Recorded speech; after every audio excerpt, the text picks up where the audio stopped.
মৰমৰ ছাত্ৰ-ছাত্ৰীসকল তোমালোকক স্বাগতম জনাইছোঁ ষ্টাডি হাৰ্ট অনলাইন এডুকেশ্যন চেনেললৈ। বলা আজি আমি আৰম্ভ কৰিম ক্লাছ 12ৰ পদাৰ্থ বিজ্ঞান ফিজিক্সৰ পাৰ্ট।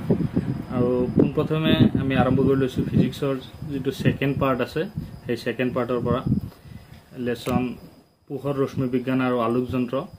মই এইটো চেপ্টাৰ পোনপ্ৰথমে সেইকাৰণে আৰম্ভ কৰিব লৈছোঁ কাৰণ অপটিক্সত আমাৰ যিটো বোৰ্ডৰ এক্সাম আছে, বোৰ্ডৰ এক্সামত দুটা চেপ্টাৰ ৱেভ অপটিক্স আৰু ৰে অপটিক্স মিলাই 14 মাৰ্কছ আহে। এইখিনি যদি আগতে আৰু এই চেপ্টাৰ দুটা প্ৰথম চেপ্টাৰ যিটো ৰে অপটিক্স সেইটো অলপ দীঘল চেপ্টাৰ, গতিকে চেপ্টাৰটো আগতে যদি আমি কমপ্লিট কৰি লওঁ তেতিয়াহ'লে নিজৰ কাৰণে অলপ সুবিধাজনক হ'ব। কাৰণ 70 মাৰ্কৰ পৰা যদি আমি 14 মাৰ্ক তোমালোকে কি কৰা আগতে নিজৰ আয়ত্তত আনি ল'ব পাৰা, তেতিয়াহ'লে কনফিডেন্সো অলপ বাঢ়ি যাব। গতিকে আৰু এই দুটা চেপ্টাৰ পঢ়োঁতে আমাৰ আগৰ যিবিলাক ক্লাছ 11ৰ কোনো কনচেপ্ট ইয়াত ইউজ নহয়, গতিকে ইয়াত এইটো আৰম্ভ কৰাত কাৰো মানে অসুবিধা নহয়।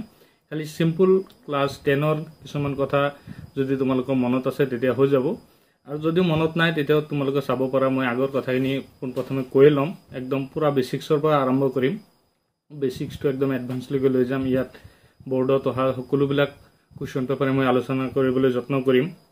গতিকে বলা পলম নকৰি ভিডিঅ'টো আৰম্ভ কৰোঁ। গতিকে প্ৰথম আমাৰ চেপ্টাৰটোৰ নাম হৈছে পোহৰ ৰশ্মি বিজ্ঞান আৰু আলোক যন্ত্ৰ। আৰুটো থাকি গ'ল পোহৰ ৰশ্মি বিজ্ঞান আৰু আলোক যন্ত্ৰ। গতিকে আচলতে পোহৰ বিজ্ঞান কি, গতিকে প্ৰথমে আমি পোহৰ বিজ্ঞান কি সেইটোৰ বিষয়ে বুজিবলৈ চেষ্টা কৰোঁ। পোহৰ বিজ্ঞান হৈছে ফিজিক্সৰ বা পদাৰ্থ বিজ্ঞানৰ বা বিজ্ঞানৰ এটা শাখা, ব্ৰাঞ্চ, য'ত কি কৰা হয় পোহৰৰ বিষয়ে ষ্টাডি কৰা হয়, লাইটৰ বিষয়ে ষ্টাডি কৰা হয়, লাইটৰ বিষয়ে অধ্যয়ন কৰা হয়। সেই ব্ৰাঞ্চটোক পদাৰ্থ বিজ্ঞানৰ সেই ব্ৰাঞ্চটোক অপটিক্স বা পোহৰ বিজ্ঞান বুলি আমি ক'ব পাৰোঁ। গতিকে বলা মই এইখিনি কথাখিনি লিখি লৈছোঁ। পদাৰ্থ বিজ্ঞানৰ যি শাখা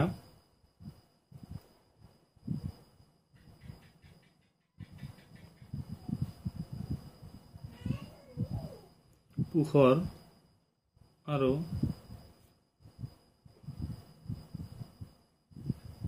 পোহৰৰ লগত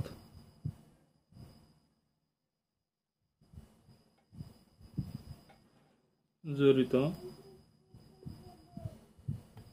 পৰিঘটনা সমূহৰ বিষয়ে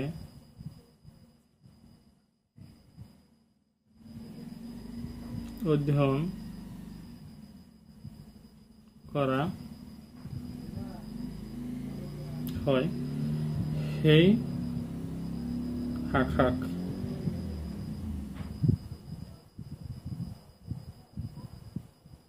পোহৰ বিজ্ঞান বা ইংৰাজীত কি কয় অপটিক্স বোলে। ছাত্ৰ ছাত্ৰীসকল তোমালোকক মই আৰু এটা কথা কৈ ল'ব বিচাৰিছোঁ, মই ইয়াত অনলি আছামিছত লিখিবলৈ চেষ্টা কৰিম, কিয়নো মই ইউটিউবত দেখিছোঁ যিবিলাক ভিডিঅ' আছে সেইবিলাক কি আছে এক্সপ্লেনেশ্যনবিলাক অসমীয়াত আছে, কিন্তু যিবিলাক নোটছ সেইবিলাক ইংলিছত লিখা থাকে। গতিকে যিসকল ছাত্ৰ ছাত্ৰীয়ে পিয়ৰ আছামিজ মিডিয়ামৰ হয় সেইসকল ছাত্ৰ ছাত্ৰীয়ে ভালকৈ এই চেপ্টাৰটো মানে আমাৰ এই ক্লাছটো ফ'ল' কৰিব পাৰিবা। আৰু যদিও কোনোবা ইংলিছ মিডিয়ামত আছে কিন্তু কনচেপ্টটো বুজিবৰ কাৰণে তোমালোকে চাব পাৰা, অসুবিধা নোপোৱা, কাৰণ মই গোটেইখিনি টাৰ্ম ইংলিছত কৈয়ে যাম। গতিকে মই প্ৰথমতে পোহৰ বিজ্ঞান কাক কয় এইটো লিখিলোঁ। কি কৈছোঁ, পোহৰৰ বিষয়ে আৰু পোহৰৰ পৰিঘটনাৰ বিষয়ে য'ত ষ্টাডি কৰা হয় তাক আমি কি ক'ম, পোহৰ বিজ্ঞান বা অপটিক্স বুলি কওঁ। গতিকে বলা তাৰপিছত এতিয়া আমি যে কৈ আছোঁ পোহৰ বিজ্ঞান এতিয়া হোৱাট ইজ লাইট, পোহৰ কি তাকতো প্ৰথমতে জানিব লাগিব। তো পোহৰ কি তাৰ বিষয়ে জানিবৰ কাৰণে আমি প্ৰথমে ক'ব লাগিব আমি বস্তু এটা কিয় দেখোঁ। বস্তু এটা আমাৰ পোহৰৰ কাৰণে দেখোঁ। যেতিয়া পোহৰ আৰু আমাৰ চকুৰ দৃষ্টিশক্তিৰ কাৰণে বস্তু দেখিবলৈ পাওঁ, যেতিয়া কোনো এটা বস্তুত কি কৰে পোহৰ পৰে পোহৰ পৰি পোহৰটো প্ৰতিফলিত হয় আমাৰ চকুত সোমায় আৰু চকুত সোমাই যেতিয়া আমাৰ ৰেটিনাত তাৰ প্ৰতিবিম্ব গঠন হয় তেতিয়া আমি সেই বস্তুটো দেখো আসলতে আমি বস্তুটো নেদেখো বস্তুৰ প্ৰতিবিম্বটোহে দেখিবলৈ পাওঁ গতিকে আমাৰ ৰেটিনা মানে এনেকুৱা বনোৱা হৈছে যাতে আমি পোহৰৰ গোটেই অংশটো আমি দেখা নাপাওঁ পোহৰ কি হৈছে এটা তৰংগ পোহৰ কি তৰংগ তোমালোকে ক'ব পাৰিবা নেকি পোহৰ কি তৰংগ পোহৰ হৈছে বিদ্যুৎ চুম্বকীয় তৰংগ বিদ্যুৎ চুম্বকীয় তৰংগৰ এটা সৰু অংশ আছে বিদ্যুৎ চুম্বকীয় তৰংগ বিদ্যুৎ চুম্বকীয় তৰংগ ইলেক্ট্ৰমেগনেটিক ৱেভ বুলি কয় ইলেক্ট্ৰমেগনেটিক ৱেভ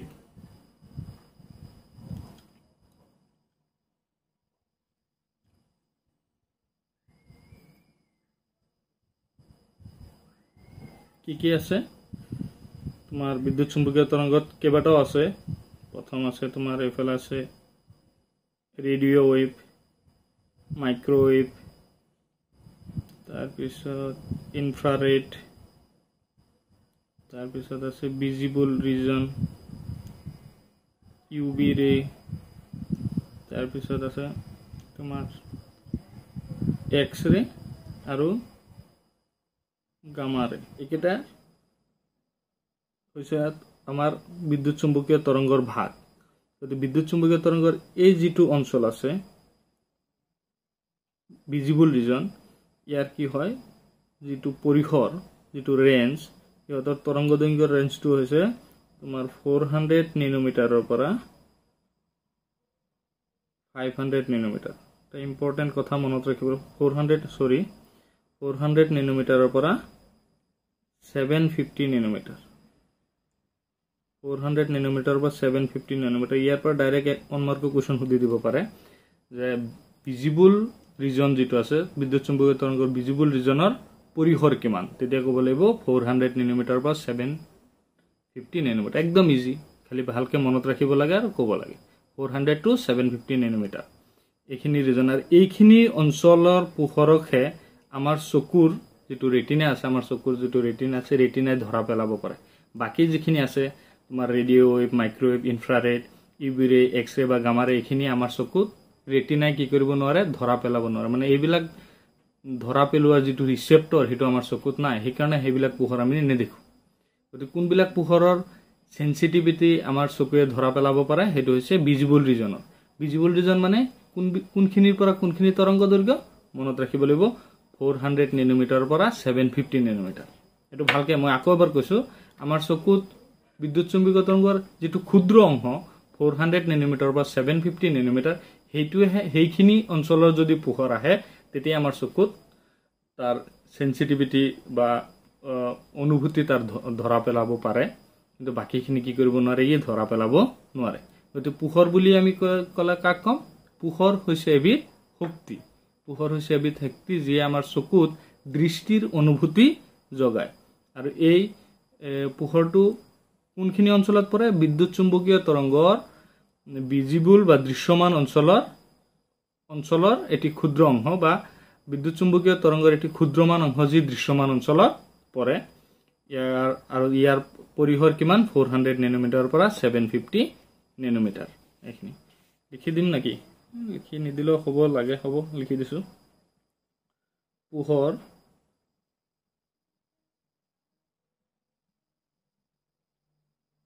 হৈছে এক প্ৰকাৰৰ শক্তি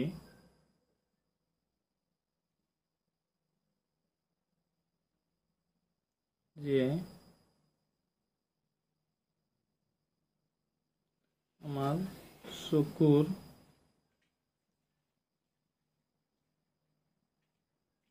ৰেটিনাত দৃষ্টিৰ অনুভূতি যোগায়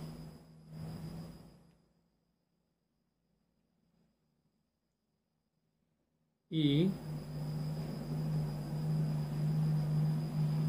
বিদ্যুৎ চুম্বকীয়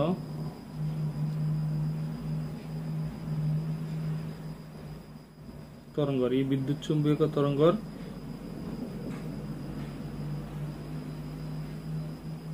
এটি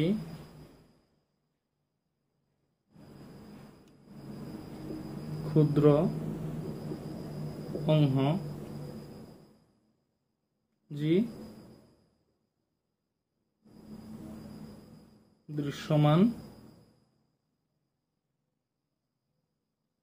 অঞ্চলত পৰে আৰু ইয়াৰ পৰিসৰ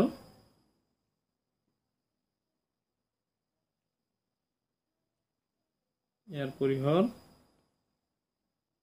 400 নেনোমিটাৰৰ পৰা 750 নেনোমিটাৰ এতিয়ালৈকে পঢ়া আৰু আমাৰ পৰীক্ষাত আহিব পৰা মেইন কুৱেশ্যন এইটোৱে হ'ব পাৰে যে দৃশ্যমান অঞ্চলৰ পৰিসৰ কিমান তেতিয়া ক'ব লাগিব 400 নেনোমিটাৰ টু 750 নেনোমিটাৰ ভালকৈ মনত ৰাখিব লাগিব আৰু পোহৰ কি পোহৰ হৈছে এক প্ৰকাৰৰ শক্তি যি আমাৰ চকুৰ ৰেটিনাৰ দৃষ্টিৰ অনুভূতি জগায় আৰু ই বিদ্যুৎ চুম্বকীয় তৰংগ দৃশ্যমান অঞ্চলত পৰে আৰু ইয়াৰ তৰংগ দৈৰ্ঘ্য হৈছে 400 নেনোমিটাৰৰ পৰা 750 নেনোমিটাৰ মনত থাকিব নিশ্চয় আৰু পোহৰৰ লগত জড়িত আৰু কিছুমান কথা মনত ৰাখিব লাগিব যে পোহৰ কি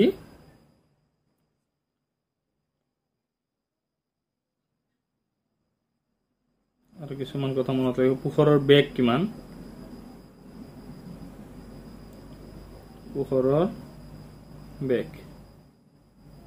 পোহৰৰ বেগ শূন্যত কিমান স্পেচত কিমান এটা তোমালোকে জানাই আগতো পাই আহিছা শূন্যত পোহৰৰ বেগ প্ৰায় 3 × 10⁸ মিটাৰ পাৰ ছেকেণ্ড আৰু ইয়াক কিহেৰে বুজোৱা হয় চি ৰে বুজোৱা হয় চি আখৰ দি বুজোৱা শূন্যত পোহৰৰ বেগ কিমান 3 × 10⁸ মিটাৰ পাৰ ছেকেণ্ড ইয়াতকৈ অলপ কম হয় কিন্তু হিচাপ নিকাচৰ কাৰণে এইখিনি ধৰা হয় আৰু তোমালোকে এইখিনি ধৰি কৰিব লাগিব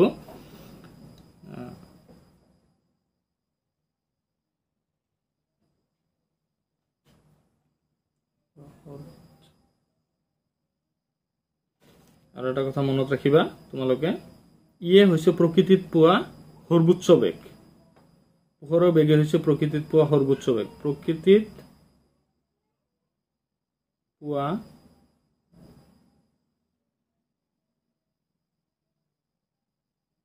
সৰ্বোচ্চ বেগে হৈছে পোহৰৰ বেগ পোহৰৰ বেগ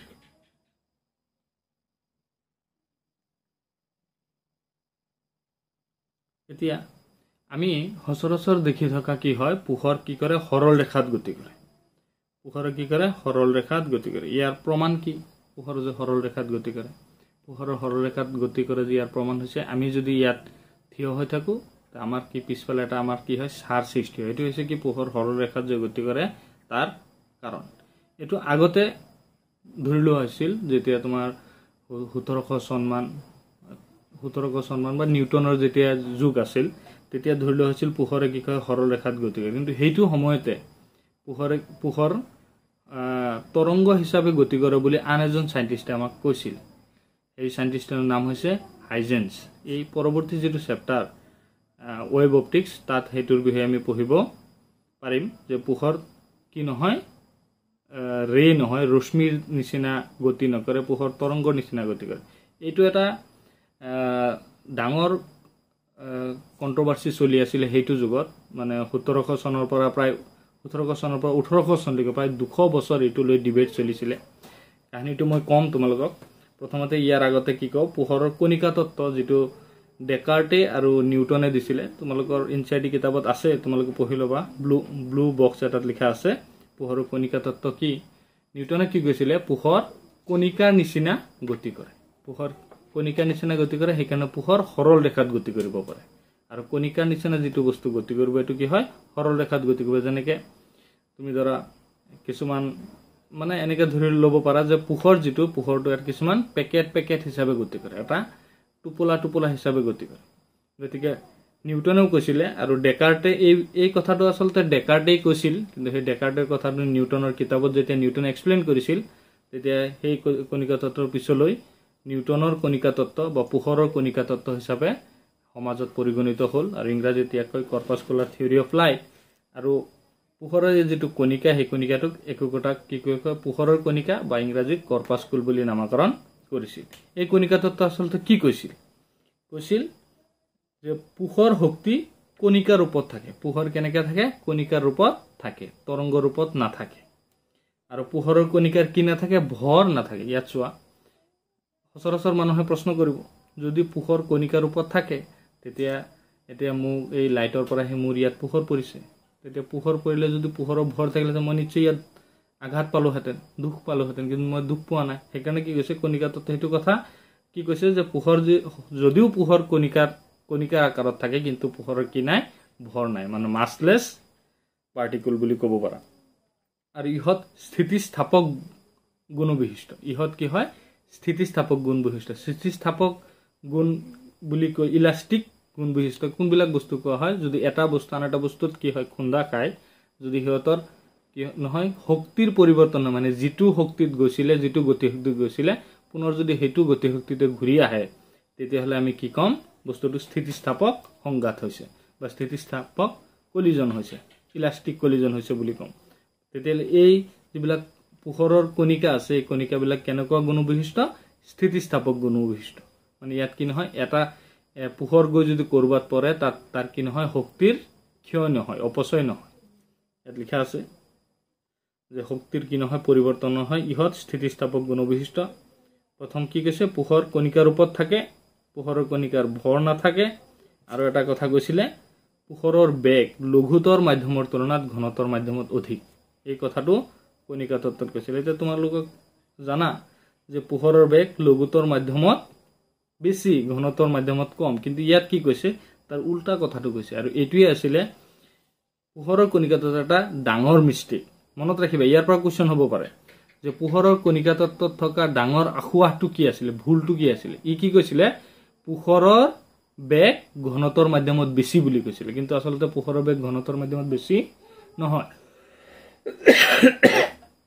পোহৰৰ বেগ লঘুতৰ মাধ্যমতহে বেছি। এইটো পিছলৈ প্ৰমাণ হ'ল যে পোহৰৰ বেগ ক'ত বেছি? লঘুতৰ মাধ্যমত বেছি। লঘুতৰ মাধ্যম বুলি ক'লে কাক বুজিম? যেনেকে বায়ু পানীৰ তুলনাত লঘুতৰ।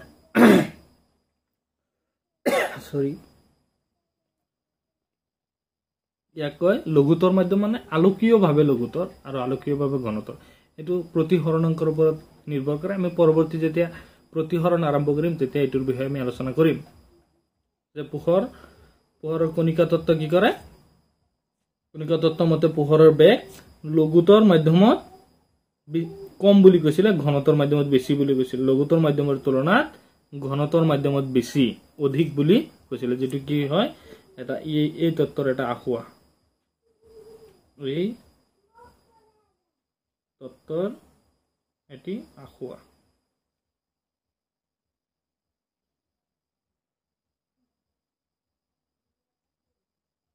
মনত ৰাখি এইবিলাক যিবিলাক এক্সেপশ্যন, সেইবিলাকৰ পৰা 1 মাৰ্ক কুৱেশ্যন অহাৰ চান্স থাকে। যদি সোধে পোহৰৰ কণিকা তত্ত্বৰ বিষয়ে লিখা আৰু ইয়াৰ এটি আসোঁৱাহ উল্লেখ কৰা, তেতিয়া ক'ব লাগিব এই 3টা কথা লিখিবা, 4টা কথা লিখিবা আৰু লগত এইটো কথা লিখি দিলে হ'ল। পোহৰৰ কণিকা তত্ত্ব মানে এইখিনি কথা কৈছিল। এতিয়া লগে লগে এই পোহৰৰ কণিকা তত্ত্বটো আহিছিলে 1678 মান চন, ইমান চনমানত আহিছিলে। ইয়াৰ লগে লগে আৰু এজন চাইণ্টিষ্ট আছিলে, নাম হৈছে তাৰ হাইজেন্স। তাৰ নাম হৈছে হাইজেন্স। হাইজেন্সে কি কৈছিলে? খ্ৰীষ্টিয়ান হাইজেন্স তাৰ নাম। হাইজেন্সে কৈছিলে পোহৰ কণিকাৰ সহায়ত কি নকৰে? কণিকাৰ ৰূপত নাহে, পোহৰ তৰংগ ৰূপত আহে। কিন্তু সেইটো সময়ত কোনেও মানি লোৱা নাছিল। কেলেই মানি লোৱা নাছিল এতিয়া আমি ক'ম। আৰু তেওঁ এইটো কথা কৈ দিছিলে, মানে এতিয়া যে আমি পোহৰ যে কণিকাৰ ৰূপত আহে বা সৰল ৰেখাত গতি, কণিকাৰ ৰূপত আহে মানে পোহৰ কি কৰে? সৰল ৰেখাত গতি কৰে। পোহৰৰ গতি কেনেকুৱা গতি? সৰল ৰেখাৰ গতি। ইয়াৰ তুমি এক্সপেৰিমেণ্ট এটা কৰি চাব পাৰা। যদি তুমি এটা পাইপ লোৱা আৰু পাইপ যদি এনেকৈ চিধাকৈ চোৱা, তেতিয়া পোনকৈ তুমি চাব পাৰিবা কি দেখা গৈছে। ইফাৰটো সিফালে একদম ধুনীয়াকৈ চাব পাৰিবা। যদি আমি পাইপটো কি কৰি দিওঁ? বেকা কৰি দিওঁ, তেতিয়া আমি চাব নোৱাৰোঁ। মানে এইটোৱে কি বুজায়? যে পোহৰ বেকাকৈ গতি কৰিব নোৱাৰে, পোহৰ সৰল ৰেখাত গতি কৰে। ইয়াৰ এটা প্ৰমাণ। কিন্তু হাইজেন্সে কি কৈছিলে? সেইটো সময়ত হাইজেন্সে কৈছিলে নহয়, পোহৰ তৰংগ ৰূপত গতি কৰে। আৰু এই যে পোহৰ কণিকা ৰূপত গতি কৰে বা সৰল ৰেখাত গতি কৰে, আমি তৰংগ ৰূপটো কেলেই নেদেখোঁ? ইয়াৰ কাৰণ হৈছে চোৱা, সচৰাচৰ যিবিলাক আমাৰ বস্তু আছে, মোবাইল হওক বা মোৰ এই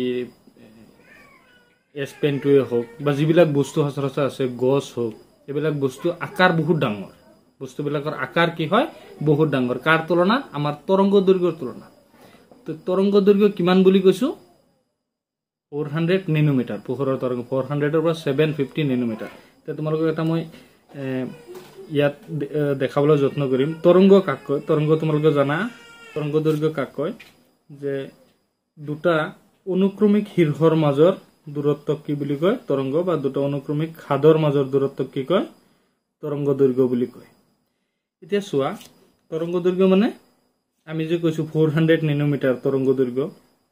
400 নেনোমিটাৰ মানে হৈছে 400 × 10⁻⁹ মিটাৰ। তোমালোকে ইমাজিন কৰিবা, 400ক যদি আমি কি কৰোঁ, 10⁹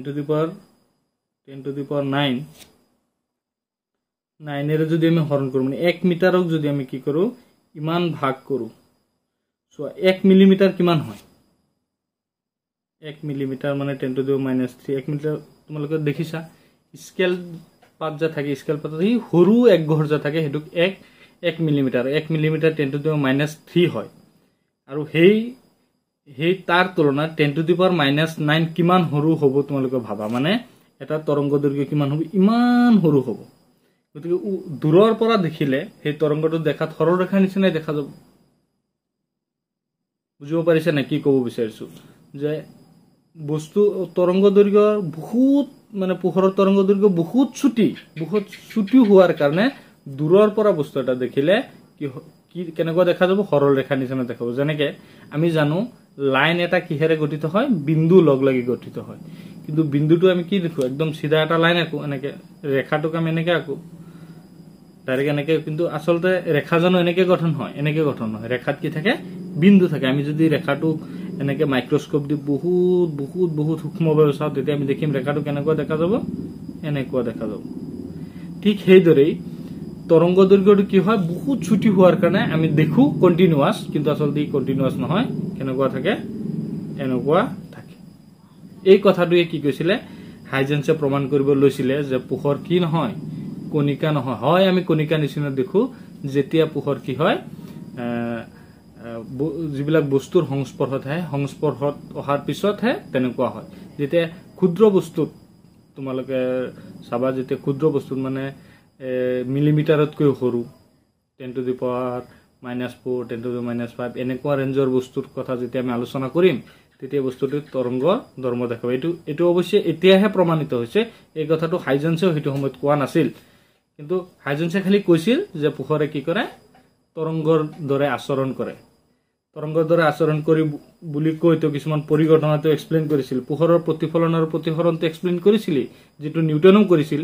পোহৰৰ প্ৰতিফলন আৰু প্ৰতিসৰণ, সেই পোহৰৰ প্ৰতিফলন আৰু প্ৰতিসৰণ এক্সপ্লেইন কৰাৰ উপৰিও ই কি কৰিছিলে? আৰু দুটামান পৰিঘটনা হেৰি কৰিছিলে। এটা হৈছে সমাৰোপণ, যাক ইংৰাজীত কয় ইণ্টাৰফাৰেন্স। সমাৰোপণ, অপৱৰ্তন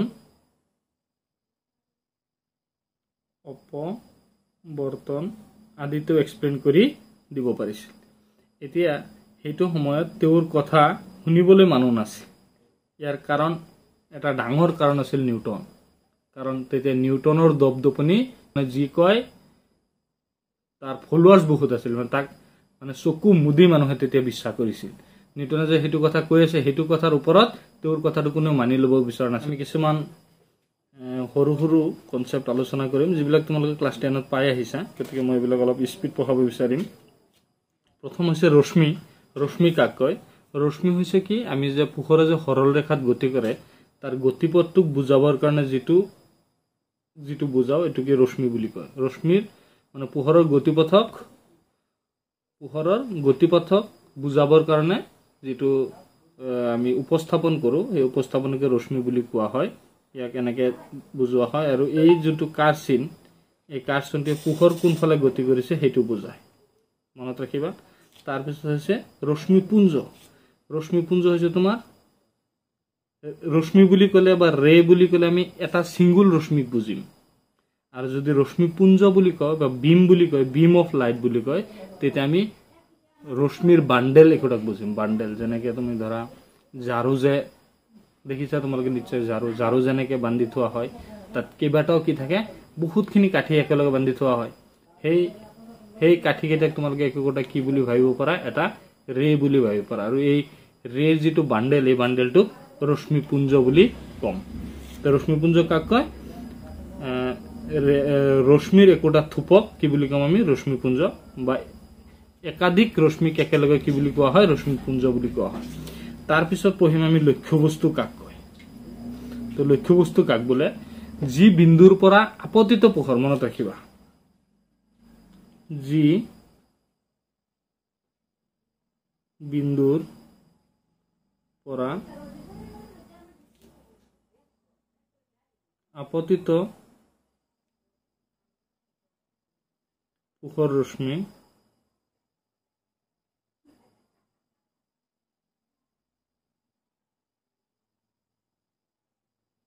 ওলাই আহে বা ওলাই অহা যেন লাগে,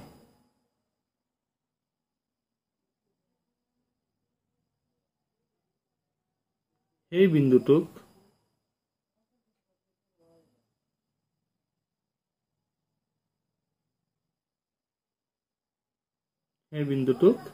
লক্ষ্যবস্তু বোলে।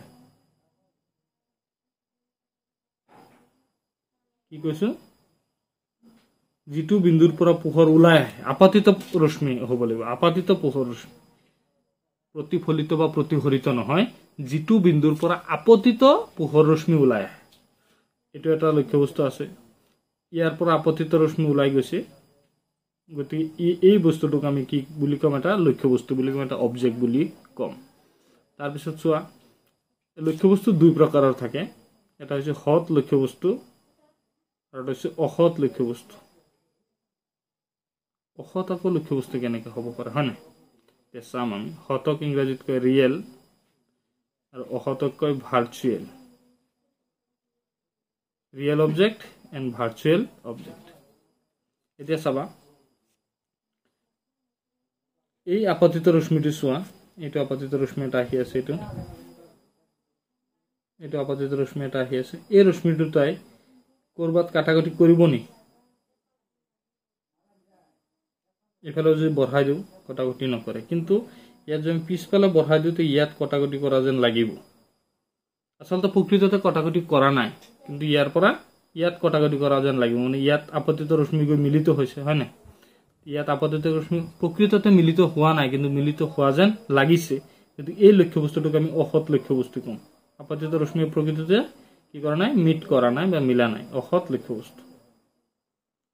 ইয়াত এটা দাপোন আছে, গতিকে এনেকে গৈ পোহৰ ৰশ্মি এনেকে গুচি যাব, এনেকে আহি এনেকে গুচি যাব, গতিকে আপতিত পোহৰ ৰশ্মি প্ৰকৃততে কটাকটি কৰা নাই। গতিকে যদি পিছফালে বঢ়া দিয়া হয়, যিটো বিন্দুত কটাকটি কৰা যেন লাগিব, সেইটোক আমি অসৎ লক্ষ্যবস্তু বুলি ক'ম। ভালকে শুনিবা, আপতিত ৰশ্মিয়ে যিটো বিন্দুৰ পৰা ওলাই অহা যেন লাগিছে বা যিটো বিন্দুত মিলিত হোৱা যেন লাগিছে, তাক অসৎ লক্ষ্যবস্তু বুলি কোৱা। আৰু যদি প্ৰকৃততে কোনো এটা বিন্দুৰ পৰা ওলাই গৈছে বা কৰবাৰ পৰা ওলাই অহা যেন লাগিছে, ইয়াত চোৱা, এইটো বিন্দুৰ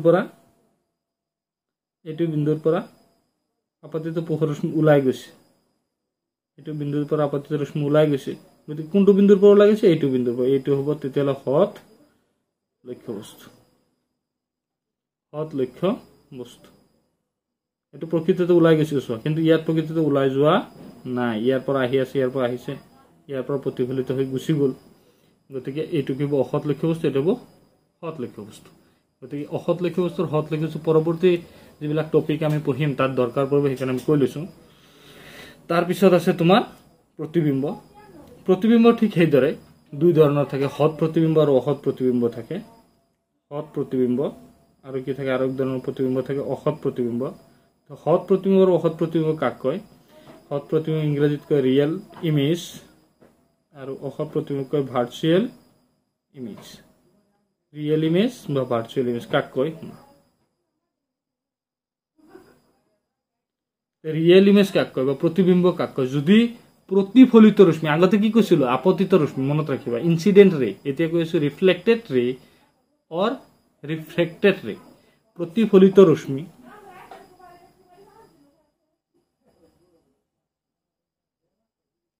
প্রতিফলিত বা প্রতিহরিত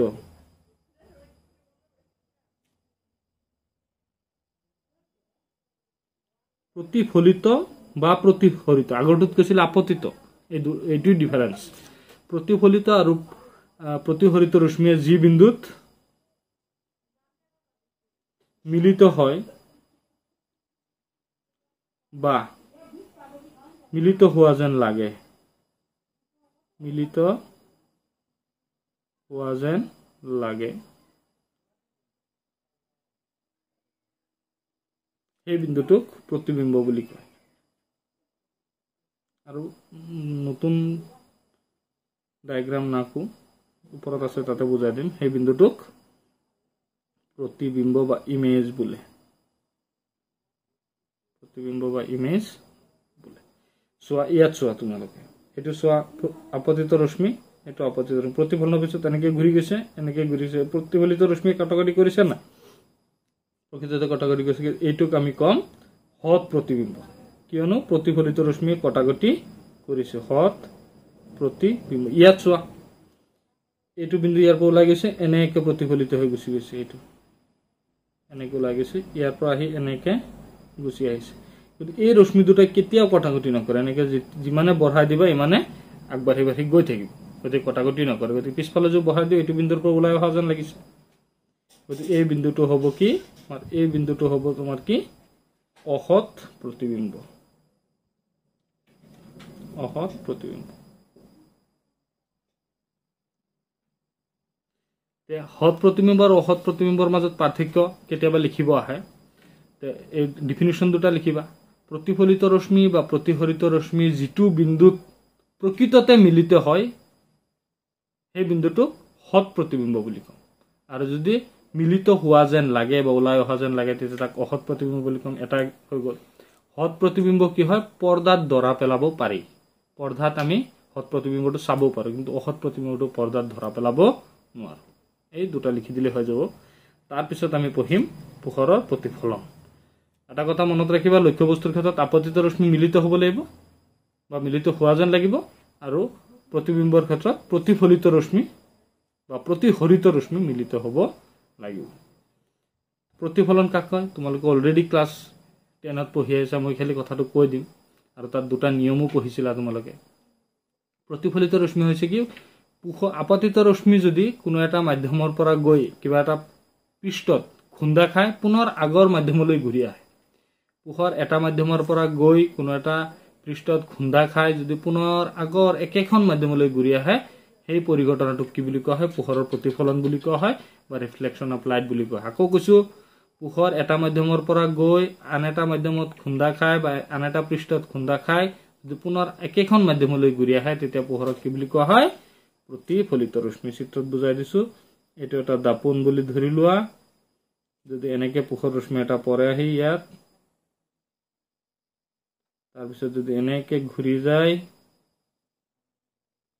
এতিয়া চোৱা পোহৰ ৰশ্মি এনেকে আহিছে আৰু এনেকে ঘূৰি গৈছে তে পোহৰ ৰশ্মি এটা মাধ্যমৰ পৰা আহি আকৌ পুনৰ যদি একেখন এইটো বায়ু মাধ্যম বুলি ধৰি লোৱা বায়ু মাধ্যমৰ পৰা আহিছিল আকৌ বায়ু মাধ্যমত ঘূৰি গ'ল গতি এই পৰিঘটনটো কি বুলি কম प्रतिफलन বুলি কম কি কম प्रतिफलन এটো জানা তোমালোকে গতিকে प्रतिफलনৰ দুটা নিয়ম শিকিছিলা তোমালোকে যেটো বিন্দুত আপতিত হয় এই বিন্দুটোক আপতন বিন্দু বুলি কয় আপতন বিন্দুত যদি আমি এটা লম্ব আকো লম্ব মানে 90 ডিগ্ৰী এটা যদি আকো তেতিয়া আপতিত ৰশ্মি একদম মনোযোগৰে শুনিবা আপতিত ৰশ্মি আৰু অবিলম্বৰ যেটো মাজৰ কোণ এটো কয় আপতন কোণ ফলিত ৰশ্মি আৰু অবিলম্বৰ যেটো মাজৰ কোণ এটো প্ৰতিহৰিত কোণ প্ৰতিফলন কোণ বুলি কোৱা হয় আৰু প্ৰতিফলনৰ দুটা নিয়ম আছিল প্ৰতিফলনৰ নিয়ম মতে কি তোমাৰ আপতন কোণ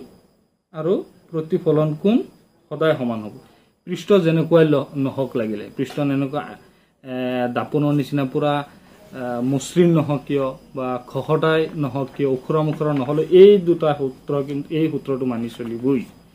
তাৰ পিছৰ সূত্ৰটো হৈছে আপতিত ৰশ্মি, প্ৰতিফলিত ৰশ্মি আৰু আপতন বিন্দুৰ টনা অবিলম্ব সদায় একে সমতলত থাকে। এইটো কেনেকৈ বুজি পাবা? এইটো তেতিয়া তোমালোকক মই বুজাবলৈ যত্ন কৰিছোঁ। চোৱা, যদি দাপোন এখন আছে, দাপোন এইটো মোৰ হাতখন এখন দাপোন, গতিকে পোহৰটো আহি এনেকৈ পৰিছে, চোৱা এনেকৈ পৰিছে, পৰি পোহৰটো এনেকৈ ঘূৰি গৈছে। চোৱা প্লেনটো সমান, মানে আপতিত ৰশ্মি, প্ৰতিফলিত ৰশ্মি আৰু অবিলম্ব কি আছে? একেখন সমতলত আছে। এনেকৈ প্ৰতিফলিত হৈ এনেকৈ ঘূৰি নাযায়, এনেকৈ প্ৰতিফলিত হৈ এনেকৈ ঘূৰি নাযায়। সদায় যদি এনেকৈ প্ৰতিফলিত হৈছে এইটো প্লেনত ঘূৰি যাব, এইটো হৈছে একেখন সমতলত ঘূৰি যাব। আপতিত ৰশ্মি, প্ৰতিফলিত ৰশ্মি আৰু আপতন বিন্দুৰ টনা অবিলম্ব একেখন সমতলত থাকিব। এনেকৈ ঘূৰি গৈ এনেকৈ কিন্তু ঘূৰি কেতিয়াও নাযায়, এইটো কথাই কৈছে। এইটো নিয়ম বহুতে মুখস্থ কৰে কিন্তু বুজি নাপায়। কথাটো ভালকৈ শুনি লোৱা। আপতিত ৰশ্মি, প্ৰতিফলিত ৰশ্মি আৰু আপতন বিন্দুৰ টনা অবিলম্ব একেখন সমতলত থাকিব। এনেকৈ ওলাই নাহে বা এনেকৈ ওলাই গুচি নাযায় বা এনেকৈ ওলাই নাহে, এনেকৈ গৈছে এনেকৈ ঘূৰিহে যাব, এনেকৈ ঘূৰি নাযায়। বুজি পাইছে নিশ্চয়? এইটোৱে। তাৰপিছত চোৱা, সমতল দাপোনত গঠিত প্ৰতিবিম্ব, এইটো তোমালোকে পাই আহিছে আগতে। সমতল দাপোনত, এইটো এটা সমতল দাপোন। সমতল দাপোনত কি হয়? এইটো এটা ধৰা লক্ষ্য বস্তু, ইয়াৰ পৰা প্ৰতিবিম্ব গৈছে, আপতিত ৰশ্মি ওলাই গৈছে, প্ৰতিফলনৰ পিছত ঘূৰি গৈছে। গতিকে আমি জানো প্ৰতিফলিত ৰশ্মি যদি আমি পিছফালে বহাই দিওঁ, এইটোতো কটাকটি নকৰে, পিছফালে বহাই দিলে এইটো বিন্দুত কটাকটি কৰিছে। গতিকে কি প্ৰতিবিম্ব গঠন হৈছে? প্ৰকৃততে প্ৰতিফলিত ৰশ্মি কটাকটি কৰিছে নি? নাই কৰা। গতিকে ইহঁতে এইটো বিন্দুৰ পৰা ওলাই অহা যেন লাগিছে। গতিকে প্ৰতিবিম্বটো কেনেকুৱা হ'ব? অসৎ প্ৰতিবিম্ব। মানে সমতল দাপোনৰ দ্বাৰা গঠিত প্ৰতিবিম্বৰ প্ৰকৃতি, প্ৰতিবিম্বৰ প্ৰথম অৱস্থান ক'ত পাম? মানে প্ৰতিবিম্বটো ক'ত গঠন হ'ব? অৱস্থান হ'ব দাপোনৰ পিছফালে, দাপোনৰ পিছফালে।